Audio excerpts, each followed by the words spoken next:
우리 교회에 주시는 말씀 우리 함께 읽도록 하겠습니다. 42편 1절부터 11절까지 우리 번갈아 가면서 읽겠습니다. 제가 먼저 1절을 읽습니다. 하나님이여, 사슴이 시냇물을 찾기에 갈급함같이 내 영혼이 주를 찾기에 갈급하니이다. 하나님 곧 살아계시는 하나님을 갈망하나니 내가 어느 때 나아가서 하나님의 얼굴을 배울까? 사람들이 종일 내게 하는 말이 내 하나님이 어디 있느뇨 하오니 내 눈물이 주야로 내 음식이 되었도다. 내가 전에 성의를 지키는 무리와 동행하여 기쁨과 감사의 소리를 내며 그들을 하나님의 집으로 인도하였더니 이제 이 일을 기억하고 내 마음이 상하는도다. 내 영혼아, 내가 어찌하여 낙심하며 어찌하여 내 속에서 불안해하는가? 너는 하나님께 소망을 두라. 그가 나타나 도우심으로 말미암아 내가 여전히 찬송하리로다. 하나님이여, 내 영혼이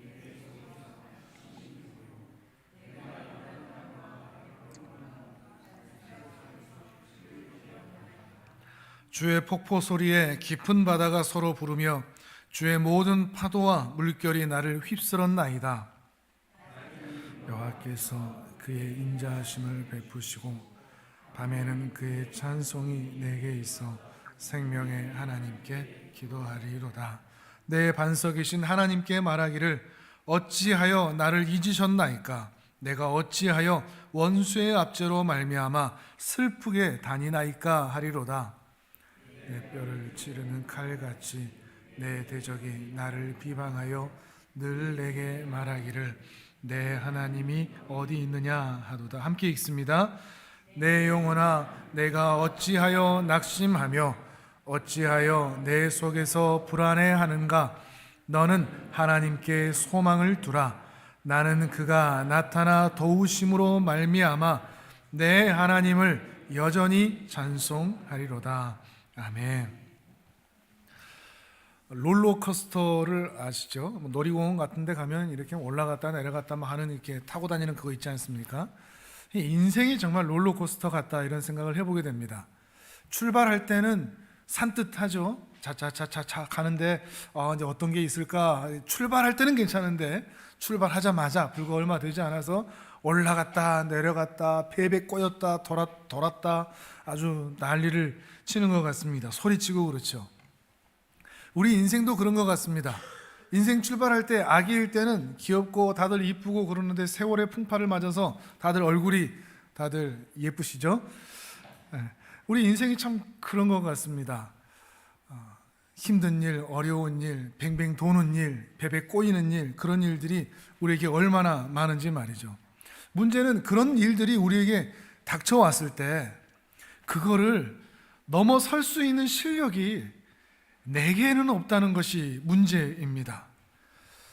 태어난 걸 그렇게 태어났는데 어떻게 합니까? 살다 보니 그런 일을 만나는데 또 어떻게 합니까? 그런 상황이 내게 찾아오고 그런 질병이 내게 찾아오고 그런 사고가 내게 찾아와서 내게 달라붙는 거를 어떻게 합니까? 태어나 보니 이 모양이고 살다 보니 이런 상황에 살고 있는데 우리가 어찌할 수 있는 것이 없다는 것입니다. 그런데 또 살다 보니 내가 만나는 문제는 어쩔 수 없고 내가 만나는 상황은 어찌할 수 없는데 그 문제가 뭐냐 상황이 뭐냐 보다 더 중요한 것은 그 문제와 상황에서 내가 어떻게 반응하느냐, 이게 더 중요한 것 같습니다.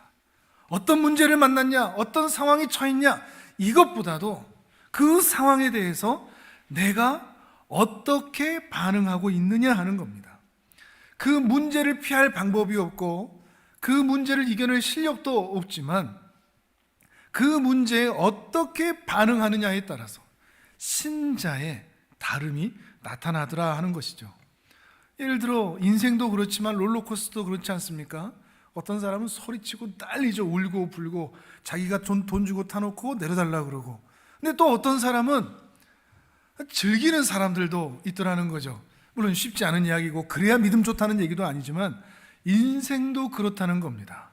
똑같은 문제를 만났는데 어떤 사람은 죽겠다 그러고 소리치고 하소연하고 다른 사람 붙잡고 부정적이고 비관하고 그러는데 똑같은 상황, 비슷한 상황인데 어떤 사람은 그것을 또 이겨내어 살아가는 사람들도 있더라는 거죠.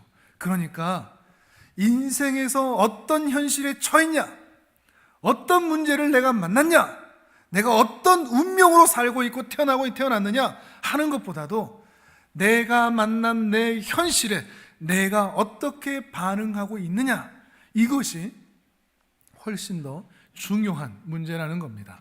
오늘 우리가 함께 읽고 있는 이 시편의 말씀은 그 참담한 현실을 만난 그 신자가 어떻게 그가 만난 그 비참한 현실에서 믿음으로 반응하고 있는가, 이 이야기를 다루고 있는 매우 중요한 본문입니다. 이 사람이 자기가 만난 현실이 너무 비참하고 참담합니다. 이 시편 전체에서 이 시편은 조금 이상합니다. 힘들다, 아프다, 이런 상황이다 그러면서 또 한편으로는 하나님께 은혜를 구하고, 그렇게 은혜를 구하다가 또 이렇게 힘들다 그러고, 그렇게 힘들다 그러면서 또 하나님을 붙잡고, 그게 인생이라는 거죠. 인생이라는 거죠.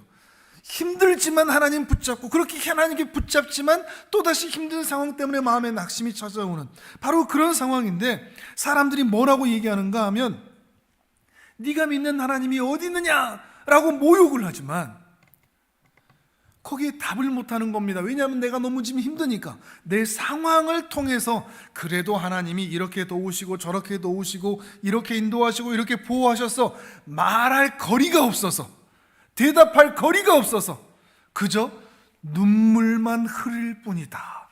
그게 3절입니다. 3절을 같이 한번 읽어보실까요? 42편 3절 시작.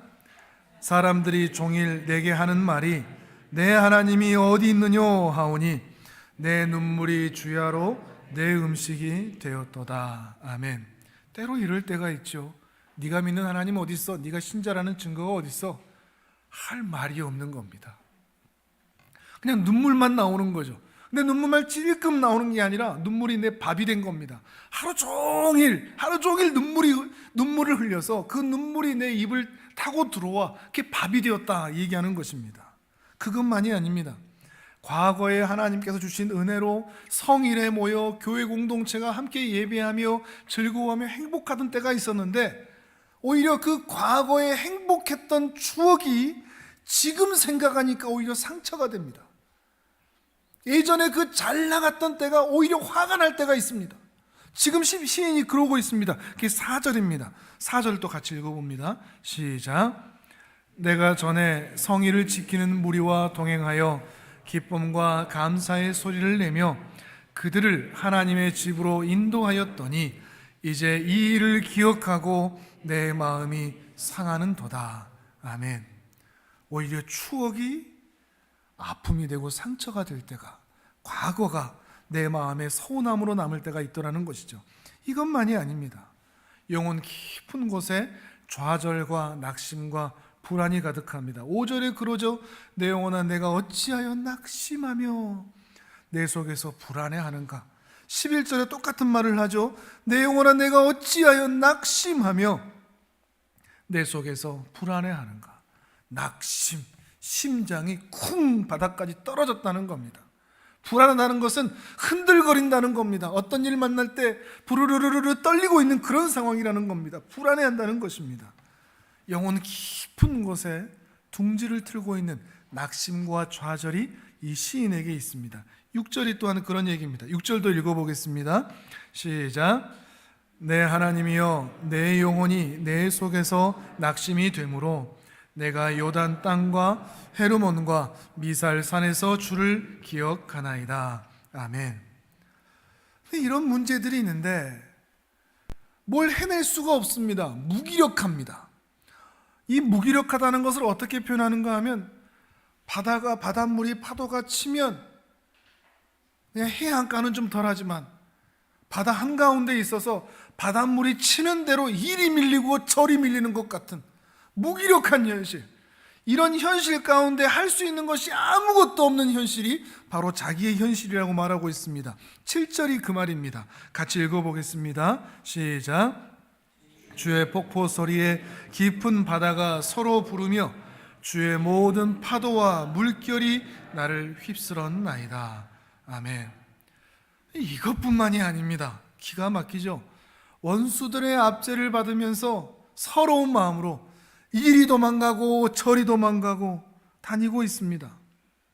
근데 불현듯 어떤 생각이 드는가 하면, 내가 이렇게 기도했는데, 내가 이렇게 도망가고 있는데, 내가 이렇게 서러움과 시린 마음으로 살아가고 있는데 왜 하나님은 아무것도 안 해주시지? 하나님이 나를 잊으셨나? 이런 아픈 마음이 드는 겁니다. 9절이 그 말입니다. 9절을 또 읽어보겠습니다. 시작. 내 반석이신 하나님께 말하기를 어찌하여 나를 잊으셨나이까? 내가 어찌하여 원수의 압제로 말미암아 슬프게 다니나이까 하리로다. 아멘. 신앙생활하면서 참 힘들 때가 바로 이런 것 같습니다. 하나님이 나를 잊으신 것 같다. 내가 지금 이 상황이고 이 모양인데 왜 하나님 안 도와주시는 건가? 하나님은 살아는 계신 것 같지만 나는 잊어버리신 것 같다. 근데 이걸로 끝이 아닙니다. 10절에는 더 큰 아픔과 좌절을 이야기하고 있는데, 사람들이 네 하나님이 어디 있느냐 또다시 조롱하는데 아무런 할 말이 없습니다. 대답할 수가 없습니다. 10절입니다. 같이 읽습니다. 시작. 내 뼈를 치르는 칼같이 내 대적이 나를 비방하여 늘 내게 말하기를 내 하나님이 어디 있느냐 하도다. 아멘. 너 그동안 그렇게 하나님이 너를 사랑하시고 나를 인도하시고 보호하신다고 그렇게 자랑하면서 간증하면서 말하더니 네 꼴을 봐라, 네 모습을 돌아봐라, 하나님이 어디 있느냐? 칼처럼 찌릅니다. 말이 때로는 더 무섭죠. 지금 이 대적의 이 말은 그저 상처받았다로 끝나지 않고 내 신앙 전체가 뒤흔들리는 상황이라는 겁니다. 내가 이렇게 하나님을 위해 살았는데 내 현실은 그 대적들 앞에 한마디 말도 할 수 없을 정도로 참담하다. 내 인생 뭔가? 내 신앙생활은 대체 무언가? 송두리째 그 대적들 앞에서, 심지어 이 대적들 앞에서 부인되고 흔들리는 순간이라는 것입니다. 그렇다면 이러한 현실에 시인이 취하는 반응이 무엇일까요? 여러분이 이런 상황이라면 어떤 반응을 보이시겠습니까? 찾아볼까요? 자, 5절부터 읽어보겠습니다. 자, 5절을 같이 읽어봅니다. 시작. 내 영혼아, 내가 어찌하여 낙심하며 어찌하여 내 속에서 불안해하는가? 너는 하나님께 소망을 두라. 그가 나타나 도우심으로 말미암아 내가 여전히 찬송하리로다. 아멘. 시인은 로또를 산 것도 아니고 병원에 가서 정신과 치료를 받고 있는 것도 아니고 여행을 가고 있는 것도 아니고 쇼핑을 하고 있는 것도 아니고 자아실현을 하고 있는 것도 아닙니다. 이 시인이 하고 있는 방법은 우리가 기억할 필요가 있습니다. 자기에게 말하고 있습니다. 나에게, 내 영혼아, 자기를 부르고 있습니다. 나에게 내가 말하면서 너 왜 낙심하냐? 너 왜 불안해하느냐? 하나님께 소망을 두라 라고 자기에게 말하고 있는 겁니다. 독특한 방법이죠. 신앙인들만의 방법이기도 하죠. 너는 하나님께 소망을 두라, 이 부분이 개역 한글에서는 뭐라고 되어 있는가 하면 너는 하나님을 바라라로 되어 있습니다. 너는 하나님을 바라라. 그 얼굴의 도우심으로 인하여 내가 오히려 찬송하리로다.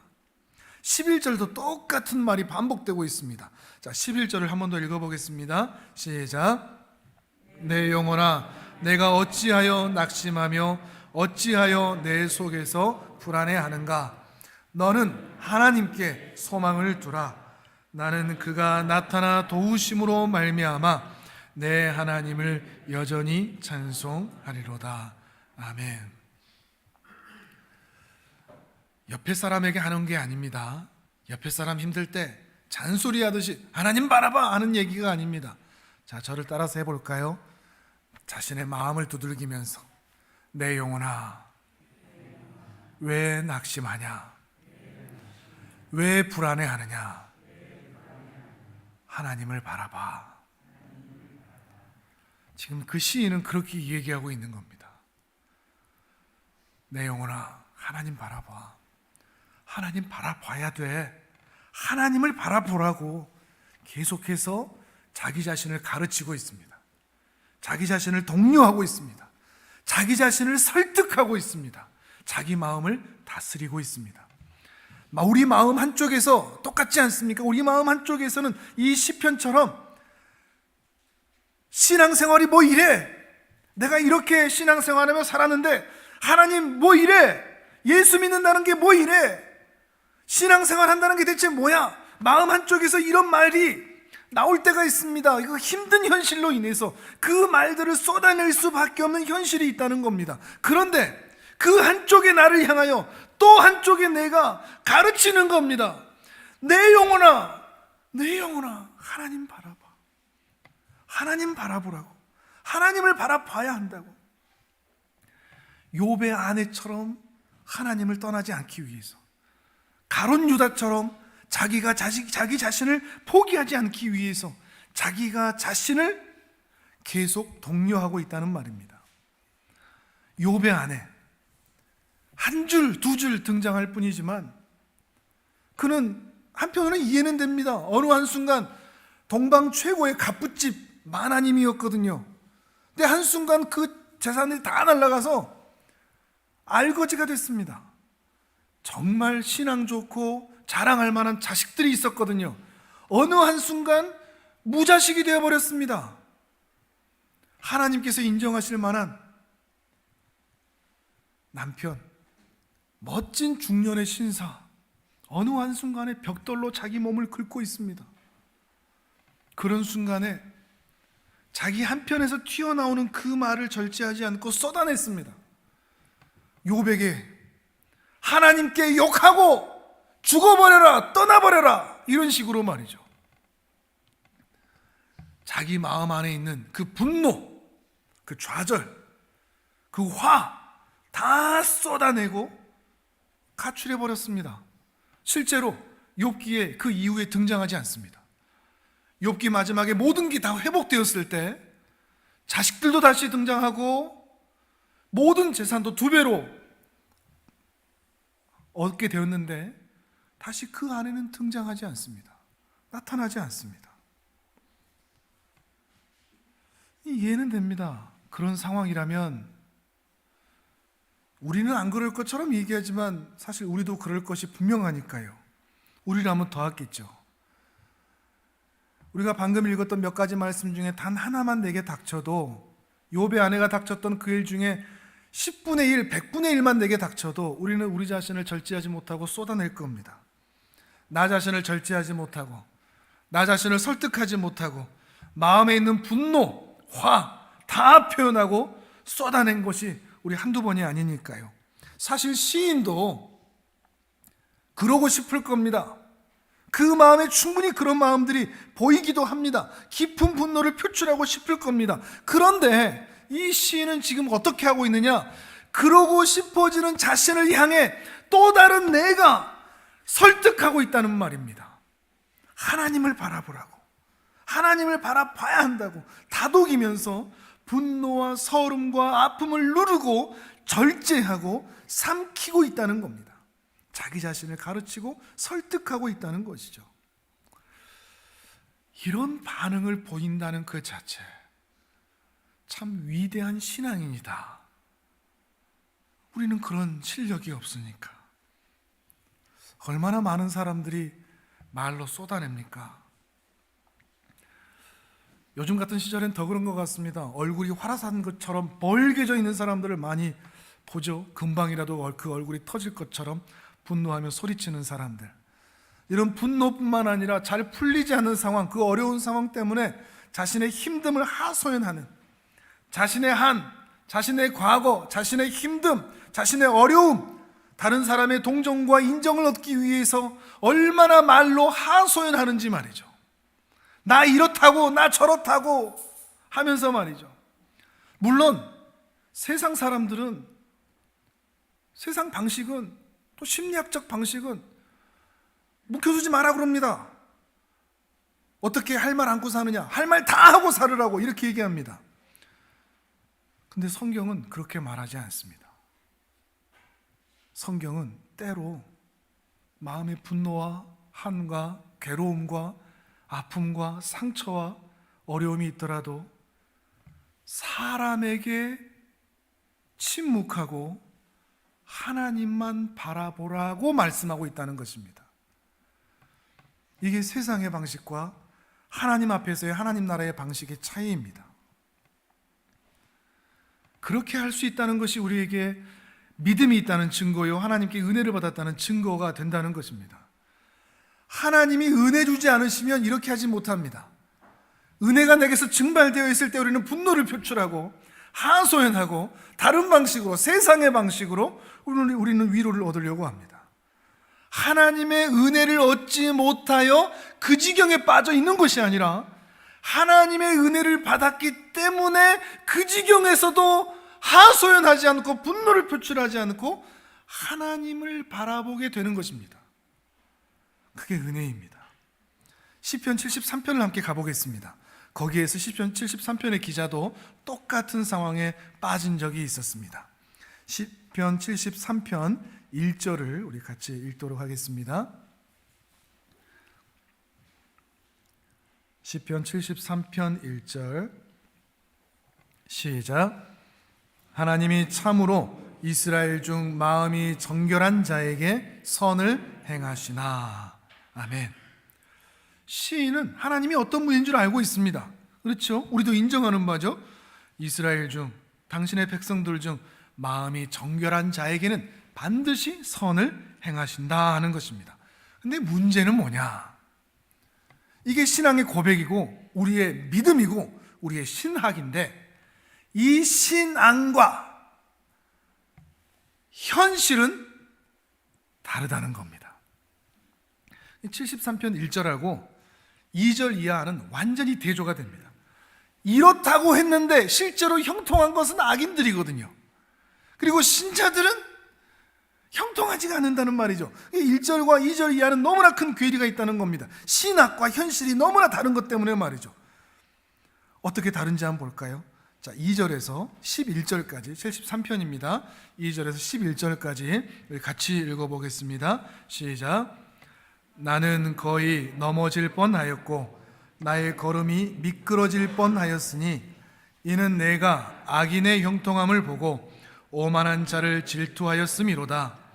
그들은 죽을 때에도 고통이 없고 그 힘이 강건하며 사람들이 당하는 고난이 그들에게는 없고 사람들이 당하는 재앙도 그들에게는 없나니 그러므로 교만이 그들의 목걸이요 강포가 그들의 옷이며 살찜으로 그들의 눈이 솟아나며 그들의 소득은 마음의 소원보다 많으며 그들은 능욕하며 악하게 말하며 높은 데서 거만하게 말하며 그들의 입은 하늘에 두고 그들의 혀는 땅에 두루 다니도다. 그러므로 그의 백성이 이리로 돌아와서 잔에 가득한 물을 다 마시며 말하기를 하나님이 어찌 알랴 지존자에게 지식이 있으랴 하는도다. 아멘. 읽으면서 좀 화가 나지 않습니까? 이 악인들은, 나쁜 놈들은 더 잘 되고 더 잘 살고 내가 이번에 이만큼 벌어야지 했는데 결산해 보니까 더 많이 벌고 있고 더 잘 풀리고 더 잘 나가고 자랑하고, 죽을 때라도 이 인간들은 그냥 악하게 죽어야 되는데 싶은데 죽을 때도 벼락 맞아 죽는 것도 아니고 오히려 편안하게 죽는다 그럽니다. 근데 문제는 뭔지 아십니까? 악인들은 그래 그런다 치자 싶은데 어떻게든지 신앙으로 살려고 하고 어떻게든지 믿음으로 살려고 하고 정결하게 살려고 하는 사람들은 매일매일 하나님께 종아리 맞는 것 같아. 이게 대체 뭔가? 이 말을 바로 뒤에 이어서 하고 있습니다. 12절에서 14절입니다. 같이 읽습니다. 시작. 볼지어다 이들은 악인들이라도 항상 평안하고 재물은 더욱 불어나도다. 내가 내 마음을 깨끗하게 하며 내 손을 씻어 무죄하다 한 것이 실로 헛되도다. 나는 종일 재난을 당하며 아침마다 징벌을 받았도다. 아멘. 여러분, 하나님 앞에서 이 말씀이 허용되시겠습니까? 악한 자들은 벌도 안 주고 형통하게 해주시면서 어떻게든 믿음으로 살려고 하는 나는 하나님께서 매일 아침마다 징벌을, 그러니까 회초리 때린다는 겁니다. 말씀으로 매일매일 괴롭게 한다는 겁니다. 종일 재난을 당한다는 것 같죠. 이 세월호 사건만 봐도 그렇습니다. 그 악한 놈들은 그냥 편안하게 잘 살고 그것을 이용만 해먹는데 그것을 기억하는 자들은 오히려 더 가슴이 아픕니다. 세상의 이치가 그런 거죠. 이것이 반복되면 13절의 이 말, 마지막에 이 말, 내가 마음 깨끗하게 하고 내 손을 씻어 무죄하게 살아왔던 이것이 다 헛된 것 아닌가? 헛된 것 아닌가? 하나님만 붙잡고 신앙생활 한다는 거, 결과가 이렇다면, 현실이 이렇다면 다 헛것 아닌가? 신앙생활 할 필요가 있겠는가? 마음에 탄식이 가득한 겁니다. 여러분, 그런데 말이죠, 그 탄식과 그 분노와 세상을 바라보는 그 절규를 이 시인은 입 밖으로 꺼내지 않았다고 그럽니다. 마음에야 이런 마음들이 가득합니다. 근데 그거를 입 밖으로는 꺼내지 않았다는 겁니다. 그게 15절 이하의 말씀입니다. 15절에서 17절을 읽어보겠습니다. 시작. 내가 만일 스스로 이르기를 내가 그들처럼 말하리라 하였더라면 나는 주의 아들들의 세대에 대하여 악행을 행하였으리이다. 내가 어쩌면 이를 알까 하여 생각한즉 그것이 내게 심한 고통이 되었더니 하나님의 성소에 들어갈 때에야 그들의 종말을 내가 깨달았나이다. 아멘. 내가 그들처럼 말하고 떠들었다면, 분노를 표출했다면, 하소연을 했다면, 내 삶이 이렇다고, 세상이 이 모양이라고, 내 주변의 사람들이 이런 상처를 내게 주었다고 이렇게 쏟아냈다면 결국엔 나도 저들처럼 악을 행한 것이었을 것이다 라고 얘기하고 있는 겁니다. 그래서 이 일 때문에 16절에 얘기하는 것처럼 심한 고통과 번민이, 대체 이 세상이 무엇인가, 악이 무엇인가, 선을 행한다는 것은 무엇인가, 믿음이란 무엇인가 라는 것 때문에 고통이 되었지만, 그 고통을 안고 이 시인이 들어가는 곳은 하나님의 성소였습니다. 시편 42편의 표현대로 하면 하나님을 바라보라입니다. 내 영혼아 하나님을 바라라입니다. 주의 성소에 어떻게든지 들어가서 그 고통을 안고, 그 분노를 안고, 그 원한과 억울함을 안고 주의 성소에 들어가서 하나님을 바라보고 하나님을 만나고 나서 그들의 종말, 악한 자들의 결국에 이를 종말을 깨달았다고 얘기를 하고 있습니다. 하나님은 반드시 의인에게는 상 주시고 악인들은 멸하시는 분이시구나 하는 것을 하나님의 면전에서, 주의 성소에서 깨달았다는 겁니다. 그러면서 중요한 것이 있습니다. 중요한 걸 깨닫습니다. 내가 마음에 분노가 차오를 때 쏟아내지 않기를 정말 잘했구나. 그때 내가 쏟아냈다면 하나님 앞에서 똑같은 악인의 길에 서게 되어 있는 것이겠구나. 큰일 날 뻔했구나. 하나님이 뭐 이러냐고, 인생이 뭐 이러냐고, 내 삶은 왜 이러냐고, 왜 이 모양이냐고 쏟아냈다가 큰일 날 뻔했구나. 2절을 다시 보시면 넘어질 뻔했다, 미끄러질 뻔했다가 바로 그런 의미입니다. 그냥 인생의 고난 만나서 넘어질 뻔했다 이런 얘기가 아니라 하나님의 뜻이 있고 계획이 있고 하나님의 그 작정과 예정하심이 분명히 있을 것인데도 불구하고 그것을 알지 못한 채 그저 내 눈앞에 감각되고 보이는 현실만 보면서 탄식과 원망과 불평을 쏟아낼 뻔했던 그것을 향해서 미끄러질 뻔했다, 큰일 날 뻔했다, 넘어질 뻔했다라고 깨달은 것입니다. 그리고 나서 문득 이런 의문이 생깁니다. 어떻게 내 마음의 분노가 이렇게 가득 찼는데 그것을 쏟아내지 않고 성소로 들어갈 수 있었을까? 하나님을 바라볼 수 있었을까? 그 답을 시인이 이렇게 내놓고 있습니다. 22절 23절입니다 73편 22절 23절 시작. 내가 이같이 우음에 무지함으로 주 앞에 짐승이오나 내가 항상 주와 함께하니 주께서 내 오른손을 붙드셨나이다. 아멘. 생각이 짧은, 깊게 묵상하지 못하고 분노를 표출하고 사람들 앞에서 내 억울함과 힘듦을 하소연하고 인정받고 싶어서 얘기했던 모든 것들, 자신을 우음에 무지한 짐승이라고 표현하고 있습니다. 주님 앞에서는 그럴 수밖에 없죠. 주님, 참 제가 무지한, 우매한 짐승 같습니다. 근데 짐승 같은 내가 어떻게 망하지 않았을까요? 저 악인들처럼 똑같이 악을 행하지 않았을까요? 이제 보니 주께서 나와 함께 하셨군요. 주의 오른손으로 나를 붙드셨군요. 이것을 말하고 있는 것입니다. 그렇게 표출하지 않았던 것은 내가 인격이 좋아서도 아니고 내가 인내심이 있어서도 아니고 그 거친 말을 표출할 수밖에 없는 우매한 짐승 같은 녀석인데도 불구하고 그 말을 하지 않도록 주께서 내 오른손을 붙잡아 주셨기 때문이라 라고 인정하고 가슴을 쓸어내리면서 하나님을 찬양하고 있는 겁니다. 그 찬양이 뒤에 이어집니다. 그리고 이게 우리의 고백이 될 수 있다면 좋겠습니다. 25절에서 28절까지 여러분 자신의 고백으로 함께 읽어보도록 하겠습니다. 같이 읽습니다. 시작. 하늘에서는 주 외에 누가 내게 있으리요? 땅에서는 주 밖에 내가 사모할 이 없나이다.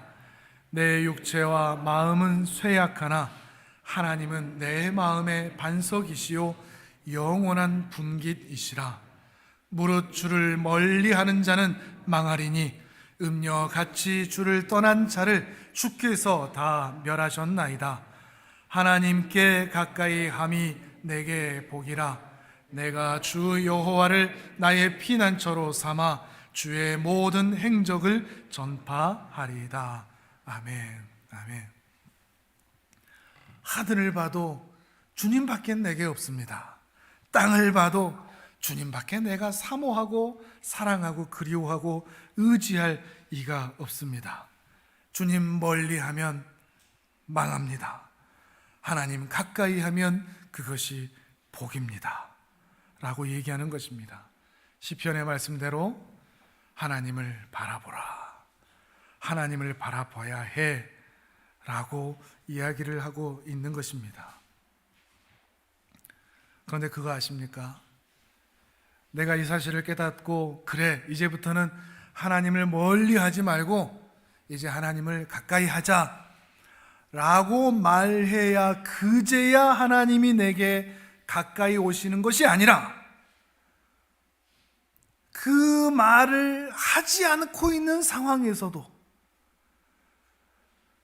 무지우매하여 분노를 표출하고 있는 그 상황에서도 하나님은 내 옆에 계셨습니다. 예배의 자리에서 떠나고 신앙에서 떠나고 분노하고 하소연하고 마음의 은혜와 복이 사라진 그런 상태일지라도 그때는 하나님이 나를 미워하셨거나 그때는 하나님이 나를 멀리 떠나셨던 적이 없다는 겁니다. 그때도 함께하고 계셨습니다. 그 증거를 보여드릴까요? 출애굽기 3장 7절입니다. 화면을 보면 되겠습니다. 출애굽기 할 때도 이 말씀을 함께 본 적이 있는데요. 출애굽기 3장 7절입니다. 애굽 땅에 있었던 이스라엘을 구원하시기 위해서 모세를 보내시려는 바로 그 장면인데, 동사들 한번 보십시오. 빨간 글씨가 있는 거 7절에서 10절까지를 우리 같이 읽겠습니다. 하나님께서 어떻게 하시겠다고 하는지 하나님의 마음으로 함께 읽어보겠습니다. 시작. 여호와께서 이르시되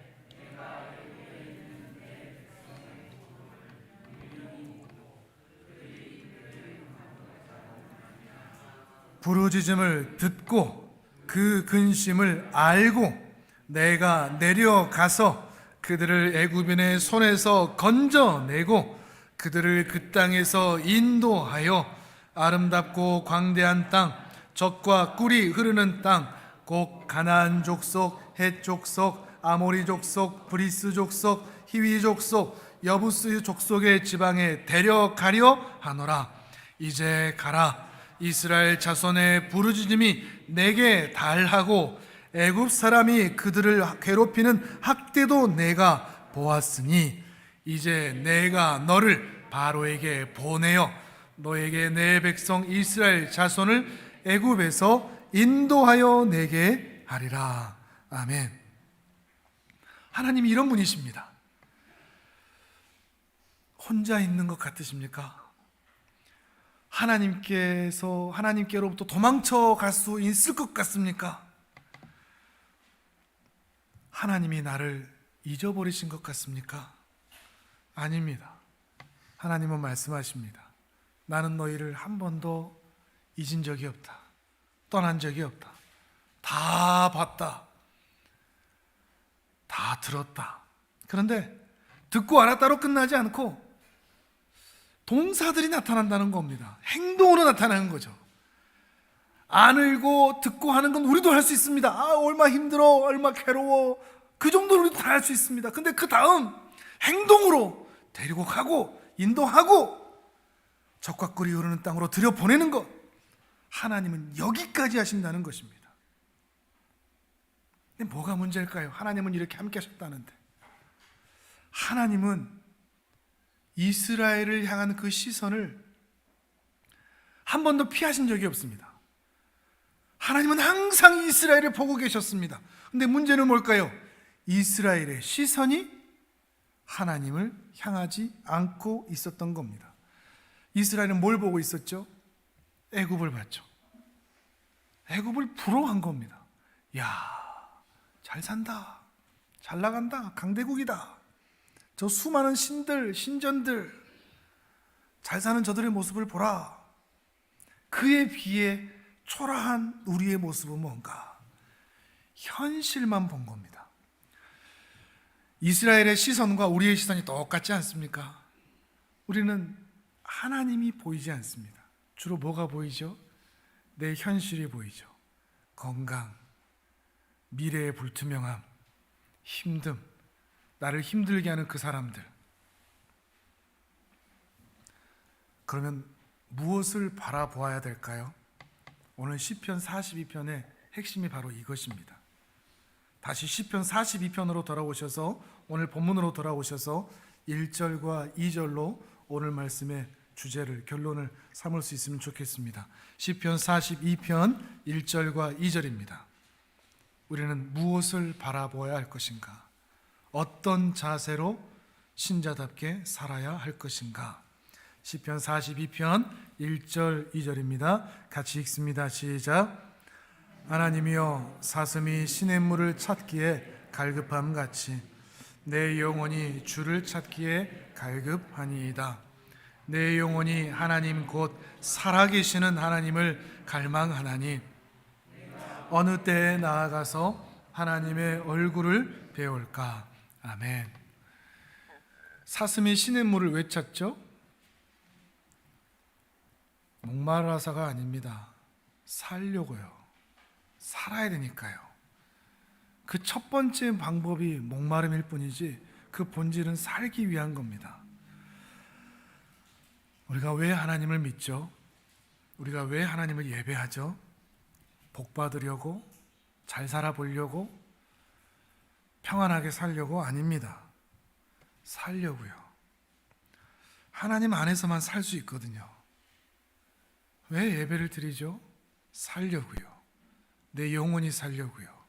내 인생이 살려고요. 그것이 갈망입니다. 우리가 욥기의 말씀을 몇 주 전에 볼 때도 그런 얘기 드렸지 않습니까? 그 힘든 현실에 욥이 하고 있는 거는 그 분노를 표출하는 것 이전에 이 힘든 현실, 하나님은 대체 어디서 무엇을 하고 계시는가? 하나님을 찾았습니다. 욥은 앞에 가면 하나님이 계실까? 뒤로 가면 하나님이 계실까? 왼쪽으로 가면 하나님이 계시지 않을까? 오른쪽으로 가면 하나님이 계시지 않을까? 바로 이런 것처럼 목마른 사슴처럼 살기 위해 하나님을 찾고 있는 시인의 마음이라는 것입니다. 6절에도 그러죠. 그래서 내가 주님을 기억하고 있는 겁니다. 주님에 대한 기억, 그 산들에서 있었던 과거의 은혜들을 기억하는 겁니다. 하나님을 만나는 방법 기억하는 겁니다. 이전에 어떻게 내게 은혜를 주셨는가, 하나님을 만나는 방법 8절에 기도하는 겁니다. 낮에는 내게 인자를 베푸시고 밤에는 찬송하게 하시는 생명의 하나님께 기도하는 겁니다. 찾는 겁니다. 세상을 둘러보면서 눈에 보이고 감각되는 현실에만 주목했던 시인이 이제는 살아계시는 하나님께 그 시선을 옮겨놓고 하나님을 찾고 있는 것이죠. 사슴이 이 물을 찾을 때 방해물들이 매우 많습니다. 왜냐하면 물만 있는 게 아니니까요. 바위도 있고 강도 있고 산도 있고 들판도 있고 나무도 있고 주변에 온갖 것들이 있습니다. 그러나 사슴의 시선은 오직 물에 있습니다. 우리 신자도 마찬가지입니다. 하나님을 찾으려고 할 때 방해물들이 굉장히 많습니다. 사람도 있고 사람의 소리도 있고 그들로 인한 상처도 있고 질병도 있고 사건도 있고 가난도 있고 사고도 있고 미래의 불투명도 있고 배신도 있고 외로움도 있고 절망도 있고 한숨도 있고 온갖 것들이 널려져 있습니다. 그런데 우리가 그것을 바라보는 것이 아니라 그 시선을 옮겨서 하나님만 바라보는 것입니다. 거기에 온 정성을 쏟는 거죠. 시편 62편에서도 다윗은 신앙에서 같은 반응을 보이는데요, 이것도 화면을 보겠습니다. 그가 하는 이야기가 다른 시인들과 똑같습니다. 먼저 1절과 2절을 읽어보시죠. 시작. 나의 영혼이 잠잠히 하나님만 바라며 나의 구원이 그에게서 나오는도다. 오직 그만이 나의 반석이시요 나의 구원이시요 나의 요새이시니 내가 크게 흔들리지 아니하리로다. 계속해서 5절에서 8절도 읽어보겠습니다. 집에 가서는 다 읽어보시길 바랍니다. 같이 읽겠습니다. 시작. 나의 영혼아 잠잠히 하나님만 바라라. 물은 나의 소망이 그로부터 나오는도다.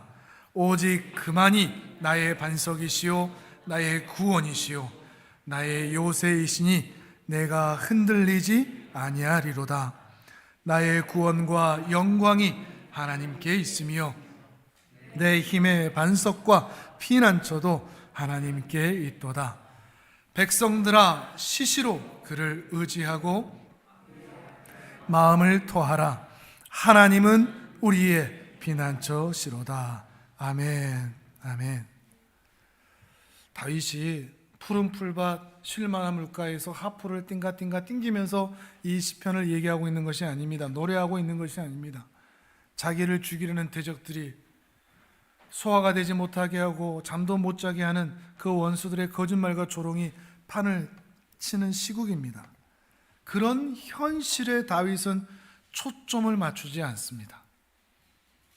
돈 문제가 이래, 직장이 이래, 자식들이 이래, 내 삶이 이래, 내 환경이 이래, 이것도 이래, 저것도 이래, 끝나지 않은 현실의 문제를 곱아 세워보는 것이 아니라 눈을 들어 하나님을 바라보는 것, 이것이 바로 신앙이라는 것입니다. 그러니 하나님을 바라본다는 것은 시선을 옮기는 것입니다.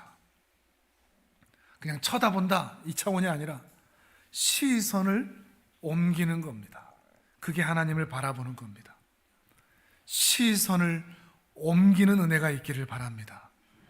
여러분이 바라보는 그곳에서 시선을 옮겨서 하나님을 바라보실 수 있기를 바랍니다. 근데 우리 얼마나 많이 이 시선을 빼앗깁니까? 사단이 우리를 가만히 두지를 않습니다. 마구 뒤흔듭니다. 하나님 바라보지 못하게 합니다. 바쁘게 만들죠. 아프게 만들고 분주하게 만들고 정신없이 만들고 여유를 갖지 못하게 합니다. 여러분의 시선은 어디를 향해 있습니까? 지난주에 봤던 바디메오와 삭개오처럼 그 무수한 조롱과 방해들이 있음에도 뒤돌아보지 말고 세상 바라보지 말고 하나님만 바라보는 복된 주의 자녀들 되시기를 바랍니다. 우리 시편 42편 11절 이 말씀을 결론으로 오늘 말씀을 읽도록 하겠습니다. 11절을 같이 읽도록 하겠습니다. 시작. 내 영혼아 내가 어찌하여 낙심하며 어찌하여 내 속에서 불안해하는가? 너는 하나님께 소망을 두라. 나는 그가 나타나 도우심으로 말미암아 내 하나님을 여전히 찬송하리로다. 아멘. 아멘.